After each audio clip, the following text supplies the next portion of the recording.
Hi everyone and welcome once again to Ruby's Classic Cooking. And today I am preparing corn on the cob. Now I'm going to boil this, sort of steam this today. Now I went out to the farm market today and I picked myself up a dozen ears of fresh picked corn. Now let me digress here a bit to talk about how I choose my corn. Now some people like to peel it open to see what's inside. Me, I just kind of pick it up and I feel it. And if that feels nice and firm and round and fat, then I know these kernels are well filled and it's going to be a good full ear of corn. Now if it feels like sort of mushy, then you know those corn kernels are not really developed properly. Now the other thing I look for is corn borers. Corn borers are not fun, but they're part of the reality of corn on the cob. Now first thing you have to look for is corn borer sign. Now here at the top where the silk is coming out of the corn, there'll be something that looks like sawdust or something, and inevitably you'll find it's like a little caterpillar chewing its way through the top part of the corn. Now if you find something like that, it's not pleasant, they're ugly, but it doesn't hurt the corn, it doesn't hurt you. So what I usually do is I cut off the end of the cob. If there's a corn borer on it, I cut it off down into where the corn hasn't been eaten, and the rest of the cob is perfectly good to eat. It's not a fun thing to have to do. Every now and then I'll come across one where it's in the middle of your cob. Now if you look at your cobs and you see a little round hole drilled in it, usually that is a sign that there's a corn borer right underneath that little hole. So if you see corn like that, don't pick those cobs. And if you have accidentally picked them, then you just cut out that part of the cob and the rest of it's fine to eat, okay? Just a little word to the wise here, okay? And you'll never know when you've cooked that cob of corn that there was ever a corn borer on it, okay? So, now, peeling my corn, getting the husk off. I like to get these off here. I like to do this in the sink, but I'm just going to demonstrate this one for you here. And I'll take the rest of them over to the sink, and I just fill the sink up with corn husk, and then it goes into my green bin around here. That's what we use. This particular variety of corn is our favorite, and it's called Peaches and Cream, because see the little white and darker yellow kernels? That's a really sweet variety of corn that they grow here locally. I've seen corn like that down in the States, but they have a different name for it, and it's not called Peaches and Cream, and I'm not sure, I can't remember what it's called now. Anyway, there you go, a nice cleaned corn on the cob, and I put those right in my big pot. I have a nice big Dutch oven. Well, no, this is actually not a Dutch oven. I have a nice big stock pot here. This is sort of a medium-sized one. Holds about 14 to 16 cups, which is probably around 4 or 5 liters, maybe more than that. I'll have to do the math. Sorry, metric people. I'll have to do the math on that one. Now this husk stuff just goes in the green bin. Just gonna throw that in my bag over here. And I just husk up my corn and I put it in here. Now after I've got 4 or 5 cobs of corn in here, I'll put enough water into about half cover these cobs of corn in the bottom of my pot here, and then I'll pile the rest in. I'll just kind of layer them on top until I've got all dozen ears in here. Now it's just my husband and I for supper, and there's no way we're going to eat a dozen ears of corn, but that's okay. We'll eat what we want, and then I'll let the rest of it cool off. Then I'll show you what I do next, which is then I prepare this corn for next winter. And I will take the corn off of the cob, and I'll do it up in medium-sized Ziploc baggies, and into the freezer it goes. And then sometime in the winter when we want corn, I label it as corn on the cob, off the cob. And then we'll just have some corn on the cob, off the cob with our vegetables, and it's as delicious as it is today when I'm cooking it. It gives you a little taste of summer in the winter time. Okay, now I have all my corn in here, all nicely husked, and some of it I had to do a bit of surgery on. Well, this one I had to break the end off of it because it didn't look too great on the end. If I come across one at the end of the kernels have not really developed, I break that part off because that doesn't really add anything except that it makes it hard to get it all fitted in the pot.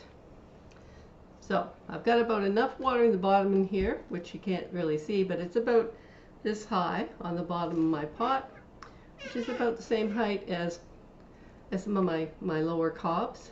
Now I'm going to put this on the stove on high, bring it to a really good boil, and then I'm going to let it boil for about 5 minutes with, of course, with my nice tight fitting lid on top. I'm going to let it boil for about 5 minutes. Then I'm going to turn it off and I'm going to let it set for about 10 minutes or 15 minutes. And then my corn will all be cooked and ready to eat. Then we serve it up on dinner plates and have it with butter and salt and pepper. And that's it. Some people like to put things in the water with their corn that's being cooked. They'll put in, you can put in celery, you can put in peppers, hot peppers, you can put in spices, whatever you like to put in there. Some people will use this, break it up into small pieces, and put it in a corn boil with seafood and all sorts of other things. But this is just corn on the cob boiled, and that's what we're going to have for supper tonight. So it's kind of a vegetarian meal because you're having corn and butter, and that's it. That's all. Anyway, I'll be back and I'll show you what it looks like when it's all plated up and all cooked. And when it's cooled off and I'm removing it from the cob to put it up for the winter. Here's my fresh cooked corn on the cob. Just lift the lid here and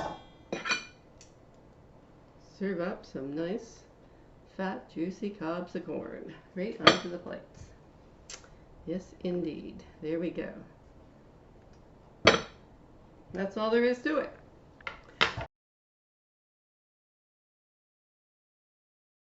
Alright, here I am again, and now I'm going to show you what I do with the corn that's left over after I do my corn on the cob. My husband and I ate all that we wanted to have for dinner, and now this is cooled down as it's later. And I just take my cooked cobs of corn, look how gorgeous they are. I'm just going to take them out here and let them cool off a bit more. Get them out of my pot. Alright, I've got 5 cobs left here. And I got my Ziploc bags over here to do them up in. And I've got this nifty little gadget that I got from Pampered Chef years ago that's specifically designed, see how it's curved, to go down the side of your cob of corn. And it has a protective thing and all kinds of good stuff. Now, I didn't always own this, so for years I used a curved paring knife. See, like this, little curved paring knife here. Or you can use a straight knife, but if you're going to use a straight knife, be sure it's pretty sharp. But be very careful because if this slips, you can cut your finger really easily. And the same with this, still be careful with them, okay? If you're using that instead. But you can probably find something like this, even if it's not from Pampered Chef. It's specifically designed to remove the corn from the cob. Whenever I have corn on the cob, I take it out and use it for this purpose. And other than that, it just sits in the drawer and gathers dust. But anyway. I don't believe in having things like this around that only do one task, but sometimes something does one task really, really well, and it's worth hanging on to just to use a couple of times a year. Anyway, let's get on with stripping the corn off the cob. It's really amazing how much corn you get off a cob of corn. It truly is. I never realized how much corn you waste when you don't do this. Even 1 cob of corn gives you quite a pile of corn. And I'll just do these up in my Ziploc bags. And I'll just put them in my freezer for later. So I'll have a stockpile of these for this winter when corn on cob season is a distant memory. Then we can have corn that's every bit as good as what came off the cobs today. We'll have that with a meal. Okay, that's all the corn. Okay, now I'll show you what I just did. Just take your corn, and I put the larger end of it down, and then I just get started at the top. It doesn't matter if you're using a knife or the special gizmo. You just take it down, take a stripe off of the corn, off the cob. Whether you're using a curved knife or a straight knife. Just go right down over the side like that. Cut off as much of the corn as you can. Down as close to the cob as you can get, but not cutting into the cob.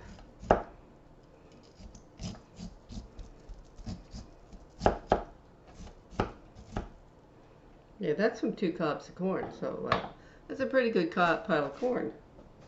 Alright, and there's the pile of corn that I got from 5 cobs of corn that were left over from dinner. I'm just going to bag up my corn now, and that'll be it. Just going to divide this among each of these bags.